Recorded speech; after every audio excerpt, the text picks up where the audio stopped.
regardless of your political affiliation, you gotta respect Supreme Court justices who have served for a long time. In this case, Ruth Bader Ginsburg has served ever since Clinton's presidency, since 1993. So if you count the years, it's like what, 1993, 10 years, 2003, 20 years, 26 years? You could say like around 26 years. She served in the Supreme Court for like around 26 years. That's something to respect. I don't, again, regardless of political affiliation, you gotta respect Supreme Court justices that have been basically been serving for a long time in the Supreme Court. Now, the reason why this is a big deal is because Trump could possibly nominate a third Supreme Court justice. I'm not saying it's going to happen, but this is a big deal because the Supreme Court right now has a 5-4 majority, and the conservatives have the majority. If Ruth Bader Ginsburg retires or passes away, which I hope she doesn't, because I think she's doing a fine job. But if she does, if something tragic were to happen, that gives Trump the opportunity to nominate another Supreme Court justice. And with the Senate majority right now, with the Republicans having the majority, they could lead to a 6-3 majority when it comes to conservatives. And that's a big problem. Like I said before in earlier videos, if you do not know, Supreme Court justices have a lifelong term, meaning that they do not, they cannot be elected by traditional means, such as voting. They can only be sworn in, and they're nominated by this president, and they have to be confirmed by the Senate. And once they're confirmed, unless they commit an impeachable offense, they cannot be removed, regardless of what you think of them. Okay? In the case of Brett Kavanaugh, if you can believe that he's guilty of sexual assaulting Christine Ford, well, it's too late already. He's already in the Supreme Court. He's already in the Supreme Court. So you can't remove him and say, we want Kavanaugh removed. No. If he wants to stay, he wants to stay. You have to catch him doing a crime, and then you can remove him. But Kavanaugh hasn't done anything ever since his term started, so you can't do anything about it. Now, Ruth Bader Ginsburg, again, she's a fighter.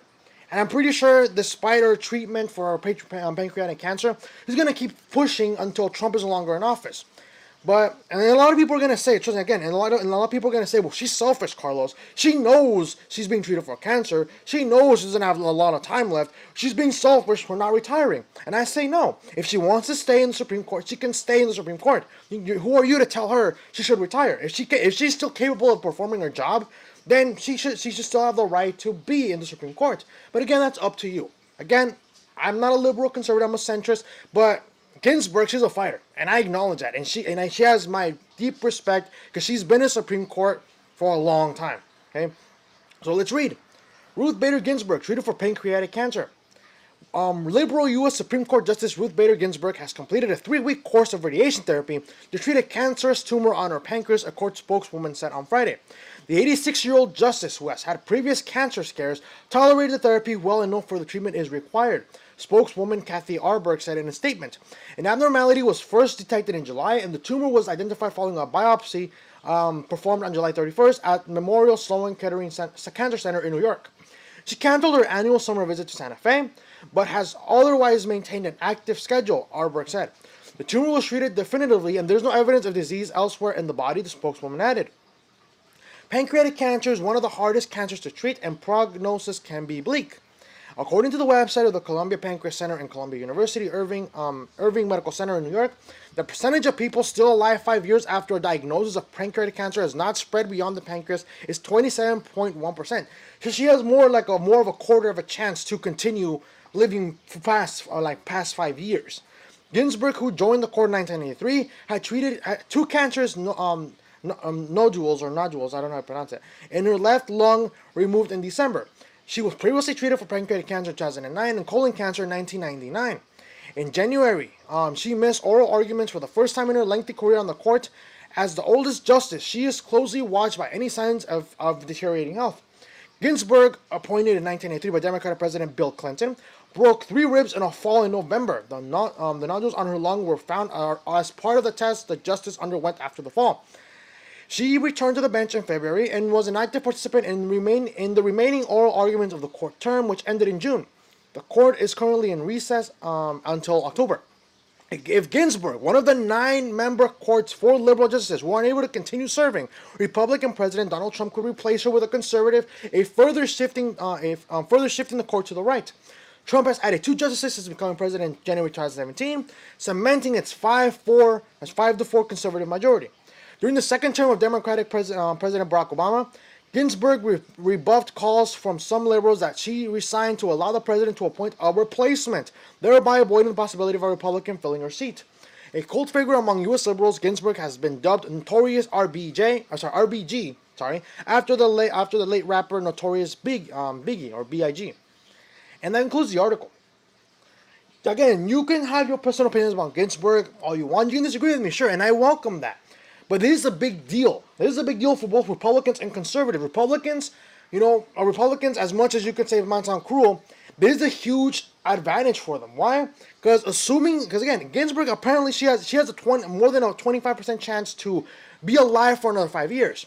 Right now, Trump is more than halfway through his third year in the presidency, and if he were to win re-election, she has to push through another 5 years. That way, when Trump is done with his term, hopefully another Democrat in her term, right? Hopefully, in terms that hopefully she thinks that another Democrat will be elected. That way, she can retire. A Democrat can nominate hopefully a liberal justice, right? A liberal justice to the court, and therefore maintaining that same majority. Obviously, it's not going to be a majority of liberals, but they're going to keep that balance. It's going to be 4 to 5, 5 being the conservatives. But again, Ginsburg, at this point, she is playing with time. Time is not on her side. Because again, she has a 25% chance more than 25% chance of living more than 5 years. And I'll tell you this right now, I don't care if you like her or not, but you have to recognize she's a fighter.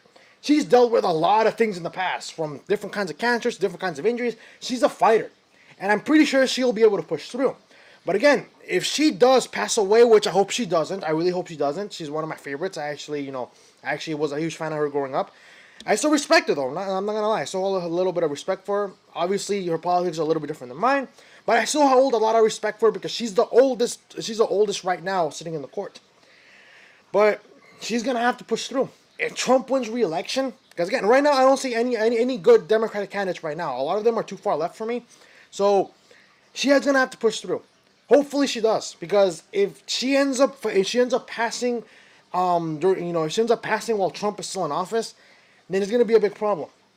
The only thing that I think that could lead to a huge advantage, though, is if the Democrats get a majority in the Senate. Because, again, the Senate is the one that confirms the justices. So if, let's say, the Republicans lose the majority in come 2020, then it could be at least a silver lining. Because if Trump wants to appoint a Supreme Court justice, it can't be a hard conservative, right? It can't be like a conservative like Kavanaugh, right?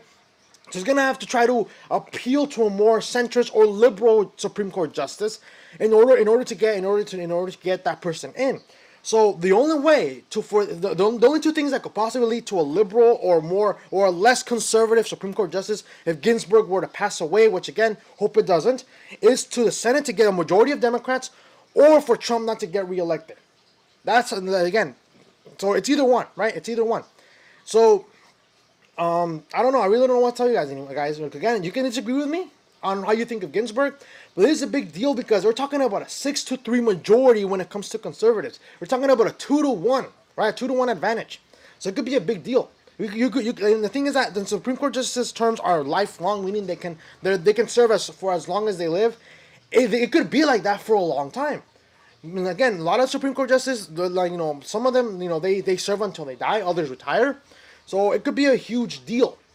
But let me know what you guys think. Do you think Ginsburg is going to be those people that have that more than 25% chance of living past those 5 years? Do you think she's being selfish for serving knowing that she doesn't have a lot of time left?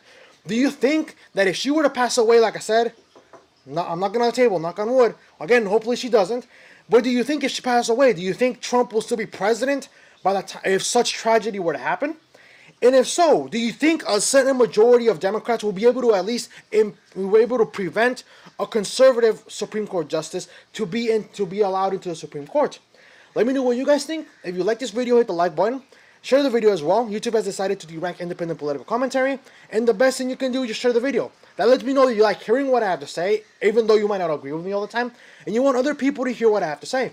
If you're new to the channel, hit the subscribe button, hit the notification button as well. That way you never miss an upload. And I'll see you guys in the next segment. This one focusing on the homeless problem in LA. I personally have been to LA before. I actually did a video on this channel talking about the problem with homelessness in LA. And this is again, it's starting to get out of hand. So hope you guys can stick around for that one. But if you can't stick around, hopefully you'll see the next segments on a later time, on your own time. And I'll see you guys at a later date. And if you can stick around, I'll see you guys in a little bit.